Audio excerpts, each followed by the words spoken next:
The first hint that something was wrong came with the smell. At first it was subtle, a faint scent of something floral but with a bitter undertone. It was the kind of fragrance you might find lingering in a garden in full bloom, but there was something off about it. It clung to the air, coating everything it touched in a heaviness that settled deep in your chest. For Emma, the spring had always been her favorite time of year. The trees began to bloom, the grass turned bright green, and the flowers blossomed, like nature's own celebration. She'd moved to the sleepy town of Ashbury with the hopes of escaping the bustling city life, eager for a slower pace. And when she found an old cottage on the outskirts, surrounded by wildflowers and towering oak trees, she thought she'd found the perfect retreat. But there was something about the town that didn't sit right. The locals were friendly enough, at first, always eager to chat about the weather or share local gossip, but there was an unsettling undertone to their conversations. They always mentioned the curse of the blossom in a hushed, almost reverent tone, but no one would explain what it meant. They would change the subject quickly whenever Emma asked. It wasn't until one evening, just as the sun was setting and the sky turned a deep shade of pink, that she finally understood. Emma had been sitting on the porch of her cottage, a cup of tea in hand, when she noticed the trees in the yard. The blossoms that had filled the branches earlier in the week had started to fall. The ground was littered with delicate petals, their colors ranging from soft whites to deep purples. But as she looked closer, she saw something strange. There was one blossom, still hanging from a branch untouched. It was out of place, as though it had frozen in time while the others had fallen. And then she noticed something even more disturbing. The petals were shifting as though they were alive. At first she thought it was the wind playing tricks on her, but then she realized the petals were moving on their own. They trembled, like they were breathing. A faint buzzing sound filled the air, and Emma's stomach churned as she watched. She didn't know why, but she had to touch it. Standing up slowly, she walked toward the tree. As she reached up, the blossom twitched, and then, with a sound like a faint pop, the petals began to unfurl. But what she saw inside made her gasp. A tiny, writhing creature, like a flower, but twisted, unnatural. It had the shape of a human hand, but its skin was a dark, sickly green, and its fingers were covered in small, translucent filaments, like veins. Before she could react, the blossom released a faint, almost inaudible shriek, and the creature seemed to pull away from her touch, retreating back into the petals. The flower snapped shut with a violent jerk, as though it had never been disturbed. Emma backed away, her heart pounding in her chest. She stood frozen, watching the tree. But everything was still now. The petals hung motionless in the breeze. But that night she couldn't shake the image of the creature, and the next morning she couldn't find the blossom at all. It was as if it had never existed. The next few days felt strange. Emma tried to go about her normal routine, tending to her garden, exploring the small town. But the unease that had settled in her chest after that night by the tree only grew stronger. Everywhere she went, the scent of those flowers, the bitter, unnatural fragrance, seemed to follow her, lingering in the air as though it was attached to her very skin. She tried to ignore it, tried to tell herself that the flower was just a figment of her imagination, a trick of the mind, but deep down she knew something wasn't right. And every time she walked past the oak tree in her yard, she couldn't shake the feeling that it was watching her, waiting for her to come back. The townspeople had been oddly distant since that night. Emma tried to engage in conversations, but they seemed to avoid her gaze, their words clipped and hurried. The ones who used to be so friendly now seemed nervous, even fearful. And every now and then she caught them looking over her shoulder, as though something were following her. But then, on the fourth night, the whispers started. At first it was soft, barely audible, like the wind brushing through the trees. But as Emma sat in her cottage, staring out the window at the moonlit yard, the whispers grew louder, a distant hum rising into a faint chant. It was coming from outside, from the trees. Compelled by something she couldn't explain, Emma stepped. Outside, her bare feet pressing into the cool earth.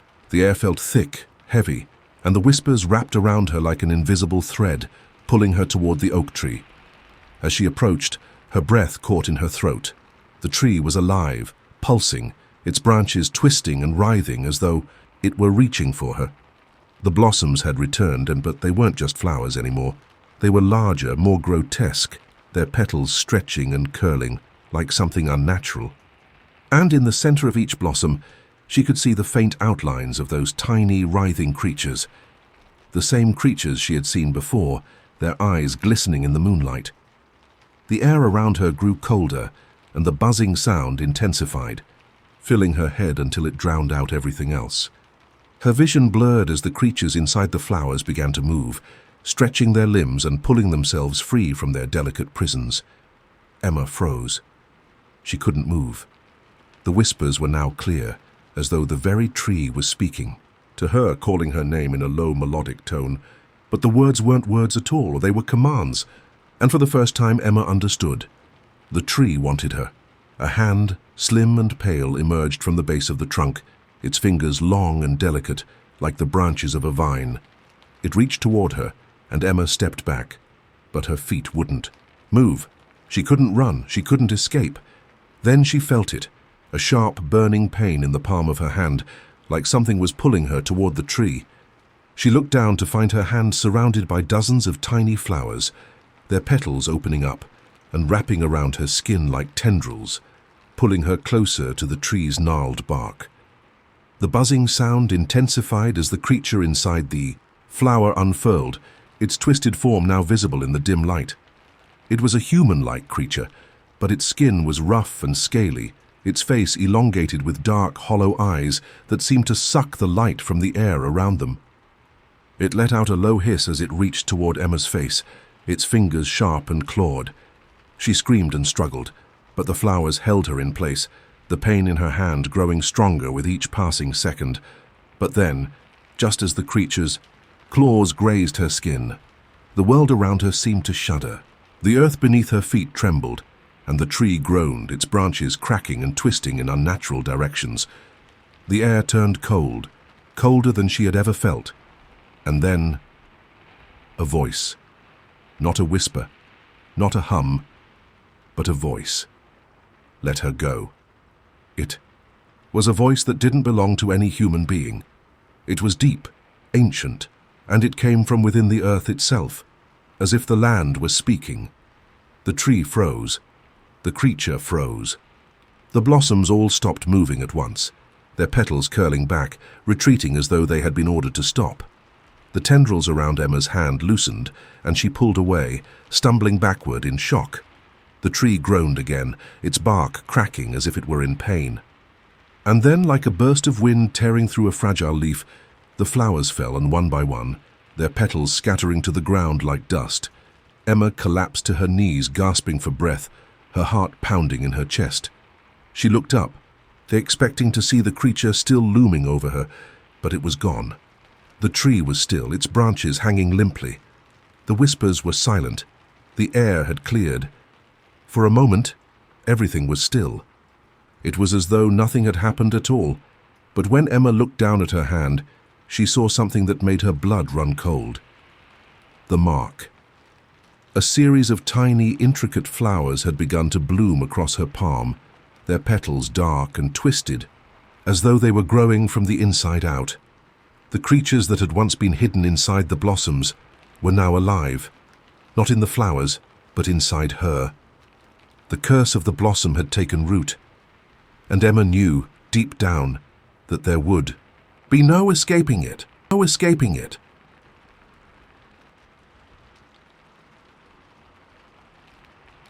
The spring season had always been something to look forward to in the small town of Larkspur Ridge. The fields bloomed with wildflowers, and the air was filled with the sweet scent of fresh growth. It was a time of renewal, of life beginning, again after the cold grip of winter.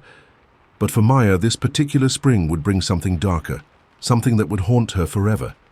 Maya had just moved to Larkspur Ridge from the city, eager to escape the hustle and bustle of her busy life. She had inherited a small cottage from her grandmother, a woman she had never met. Maya had always been intrigued by her grandmother's mysterious life, but now, with the cottage in her possession, she hoped to uncover some of those secrets for herself. The cottage was nestled on the edge of town, surrounded by a dense forest that seemed to stretch on forever. The property had a small spring that ran through the yard, its waters crystal clear and sparkling in the sunlight. It was a peaceful place, one that seemed to hold a certain kind of magic, a tranquility that Maya had never experienced before. On the first morning after she moved in, she decided to take a walk along the stream that wound through the forest. The sunlight filtered through the trees, casting dappled shadows on the ground. Birds chirped overhead, and the air was thick with the scent of earth and fresh flowers. Everything seemed perfect, just as she had imagined it would be. But as she walked deeper into the woods, she began to feel a strange presence. It wasn't anything she could see or hear, but it was something she could feel. A weight, a pressure in the air that made her skin prickle. She stopped for a moment, glancing around, but there was nothing unusual, just the quiet of the forest, the soft gurgle of the stream, the whisper of the wind in the trees. It was then that she heard it. A faint voice, barely audible above the sounds of nature, whispered her name. Maya. She froze. Her breath caught in her throat. The voice was soft, almost like a breeze, but there was something unnerving about it. It wasn't the voice of anyone she knew, yet it felt so familiar, as if it had been calling to her from deep within the earth. Maya. The voice came again, this time clearer, sharper. It sounded as though it was coming from the direction of the spring. Curiosity piqued, Maya stepped forward, following the sound of the voice. Her footsteps were soft on the earth, but the feeling in the air grew heavier with each step, as though the very ground beneath her was alive, pulsing with energy. The spring was just ahead, the water shimmering in the sunlight, but the voice was now so close that it almost seemed to be coming from the water itself. Maya. She knelt by the edge of the spring, peering into the water, expecting to see a reflection of herself. But instead, the surface of the water seemed to ripple, as if something beneath was stirring. The voice came again, louder now, almost urgent. Maya, it's time. Suddenly the water swirled, and Maya recoiled in shock as something began to emerge from the depths. It wasn't a fish or an animal, but a hand, a pale, wrinkled hand that reached out from the water, its fingers gnarled and twisted, as though it had been submerged for years. She stumbled back, her heart pounding in her chest, but the hand continued to rise, followed by an arm, and then the shape of a figure slowly emerging from the water. It was an old woman, her skin grey and decayed, her hair long and matted with moss and algae. Her eyes were wide open, but they were clouded and blank, as though she had been staring into the void for centuries. Maya gasped and stumbled backward, her legs shaking beneath her. The old woman's gaze shifted toward her, and for a moment, the air around them seemed to freeze. Then, in a voice that was barely a whisper, the woman spoke. You should not have come. The words were cold, like ice in Maya's veins. The old woman's mouth twitched, and for a second it looked as though she might smile, but the expression was far from comforting. It was a twisted, unnatural grin, one that seemed to stretch her face too wide. The figure's hand reached toward Maya, its fingers outstretched, but before she could react, something in the distance caught her attention. The trees behind her rustled, and a shadow moved between them. Something large and dark, its shape shifting unnaturally as it passed. Maya didn't wait to see what it was. Her instincts screamed at her to run. She bolted from the spring, her feet pounding against the forest floor, the voice of the woman still echoing in her mind. You should not have come. She didn't stop until she was back at her cottage, her breath coming in sharp gasps, her heart racing. The air around her felt heavy, as though it was thick with something ancient, something evil. She slammed the door behind her, locking it tight, and leaned against it, trying to calm her breathing, but the whispering continued. Maya. The voice was faint now, barely a breath on the wind, but it was there, somewhere in the back of her mind. And with it came the horrible realization that whatever had called her to the spring wasn't going to let her go so easily.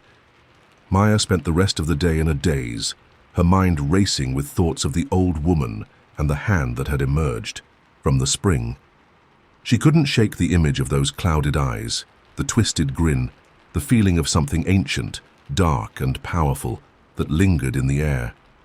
The whispering voice haunted her, echoing in her mind every time the wind rustled through the trees outside her cottage. That night, as the shadows deepened and the world around her grew quiet, she tried to sleep, but every creak of the floorboards, every rustle of leaves, made her start. The air felt oppressive, thick with something sinister, like the very house was alive and watching her. She pulled the blankets up around her, her fingers clenched tightly around the edges, but sleep didn't come.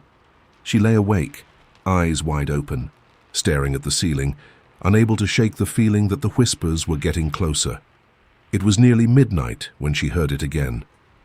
"Maya." The voice was softer now, but it was unmistakable, like it was right outside her window. Her heart skipped a beat. She sat up in bed, her breath shallow, her pulse quickening. The voice wasn't coming from inside the house. It was outside, from the direction of the spring. Maya slowly swung her legs over the side of the bed and stood up, her bare feet cold against the wooden floor. She grabbed the flashlight from the nightstand, her fingers trembling, and walked quietly toward the door, listening. The house was eerily silent, but the wind had picked up and the whispering voice seemed to ride on its breath. She stepped outside, the cool night air hitting her skin like a wave. The moon hung high in the sky, casting long shadows across the yard. The forest beyond was silent, save for the occasional rustle of leaves.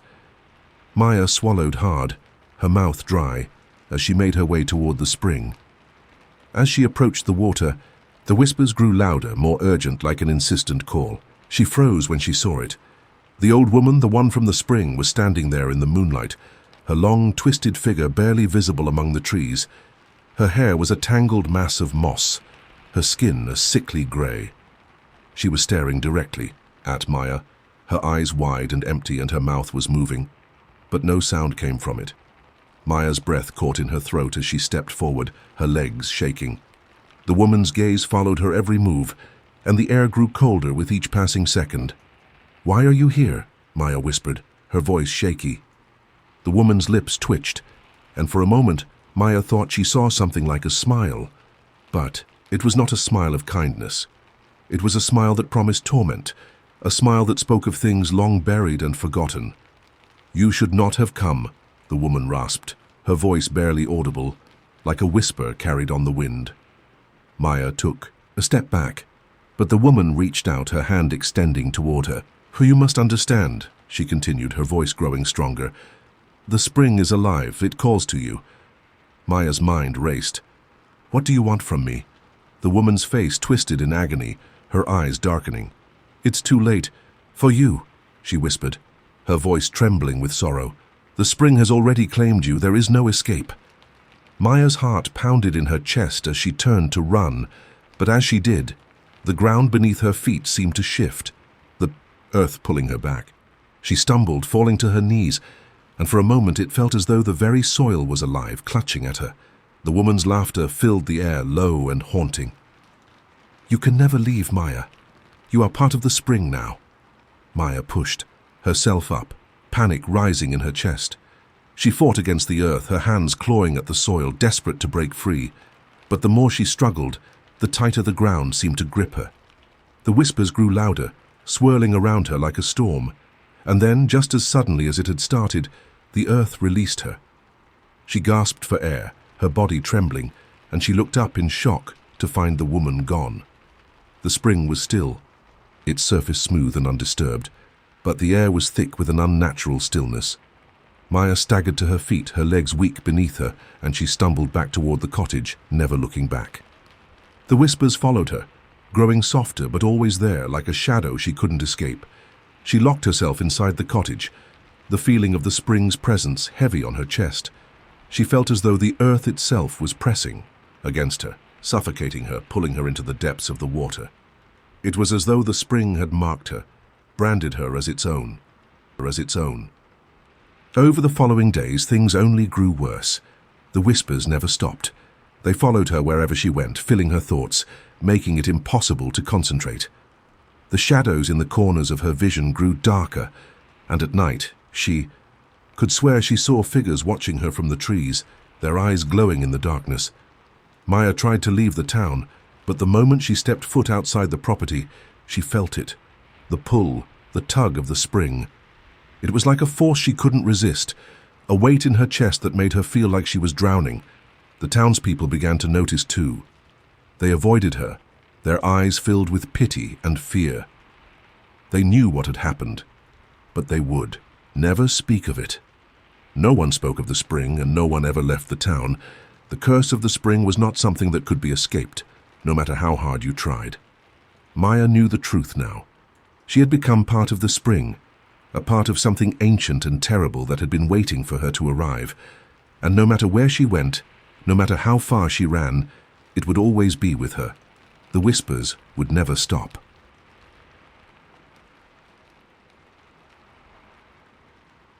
Lena had always loved the spring. After the long, cold winters, there was something comforting about the way the earth came alive again.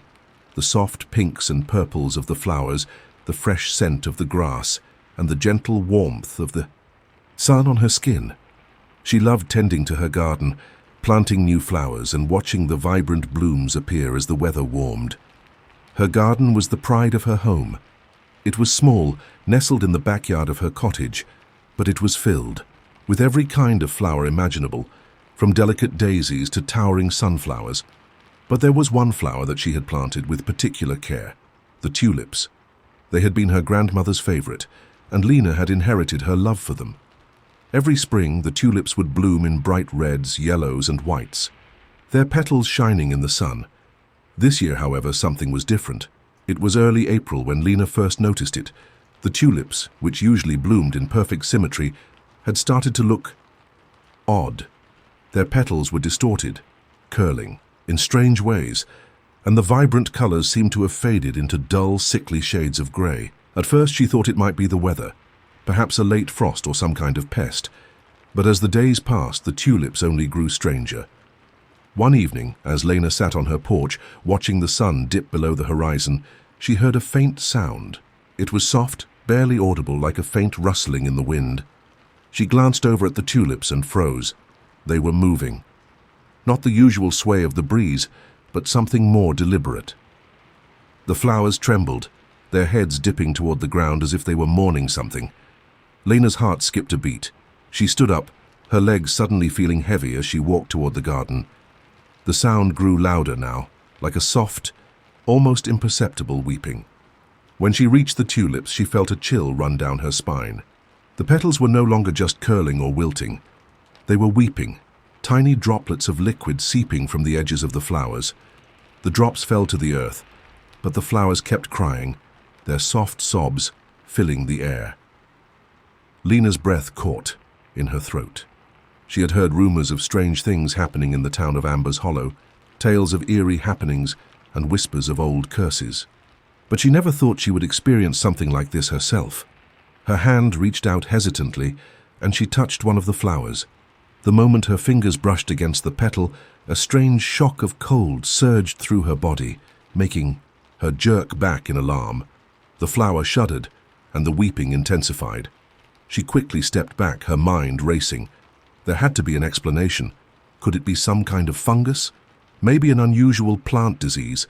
But no matter how much she tried to rationalize it, she couldn't shake the feeling that something was deeply wrong with the tulips. Something ancient. Something tied to the very land itself. The next day, Lena went to the local library, hoping to find some answers. She pulled books from the shelves, reading about flowers, plants, and local folklore. It wasn't long before she came across something that caught her eye. It was an old tale, one that had been passed down through generations, a story of a cursed spring that had once flowed through the land of Amber's Hollow. According to the legend, the spring had been the source of life for the town's crops, its flowers, its people. But when the townsfolk had desecrated the land and spilled blood in the waters, the spring had become tainted. The earth had grown angry, and the plants began to wither. The curse of the spring had taken hold, and with it came the weeping flowers, flowers that would mourn the sins of the past and weep for the souls of those who had wronged the land. The more Lena read, the more she felt the weight of the story settle in her chest. The tulips, the strange movement, the weeping. It was all connected. The curse, the spring, the land, it was all real. And the worst part was that Lena had unknowingly inherited the curse when she bought the cottage. The garden had been her grandmother's pride, and now it was hers to tend. But it wasn't just a garden, it was a gateway to something far more sinister. That night, Lena couldn't shake the feeling of dread. She couldn't stop thinking about the tulips, about the weeping flowers. As she lay in bed trying to sleep, the sound came again. Faint at first, but it grew louder, closer, the soft sobbing, the weeping of the tulips. Lena sat up in bed, her heart pounding in her chest. She felt the pull of the garden, the pull of the flowers. Something was calling to her, something she couldn't ignore. She grabbed a flashlight and hurried outside, her feet barely touching the ground as she raced toward the garden. The air was thick with the scent of damp earth and decay, and the wind howled through the trees, making the shadows dance around her. When she reached the tulips, she froze. The flowers were no longer just weeping. They were screaming. The sound was terrible, like 1,000 voices crying out in pain, their sorrow filling the air. The petals of the tulips were glowing now, a sickly green light pulsating from within. The ground around them was soaked with the strange black liquid that had been dripping from the flowers, and the air was thick with the stench of death. Lena couldn't move. She was rooted to the spot, unable to tear her eyes away from the flowers. They were growing, stretching toward her, their roots twisting and shifting beneath the soil. The very ground seemed to tremble, as though something was rising from deep below. And then she heard it, a voice low and guttural rising from the earth itself. "You should have never come back." The voice that rose from the earth sent a chill through Lena's entire body. It wasn't a voice she recognized, but it felt ancient, dark, and full of resentment. The words hung in the air, the whisper, lingering like a terrible warning. "You should have never come back." Lena's heart hammered in her chest, and for a moment she was frozen. Every instinct screamed at her to run, but she couldn't tear her eyes away from the tulips. Their petals, now an eerie glowing green, seemed to pulse with an unnatural energy. The flowers trembled violently, as if alive, as if aware of her presence. The ground beneath her feet shifted, and a low, guttural sound rumbled through the earth. Lena's breath hitched as she took a cautious step back. She glanced around, looking for any sign of safety, but the world seemed to close in on her, the shadows growing darker, the air thickening with a heavy, suffocating weight. The flowers were not merely flowers anymore. They were something else entirely, something dark, something that had been waiting for years to reclaim what was taken from it. Lena's mind raced. She thought of the story she had read in the library, the curse of the spring, the desecration of the land, the weeping flowers that mourned the sins of the past. This was no ordinary garden.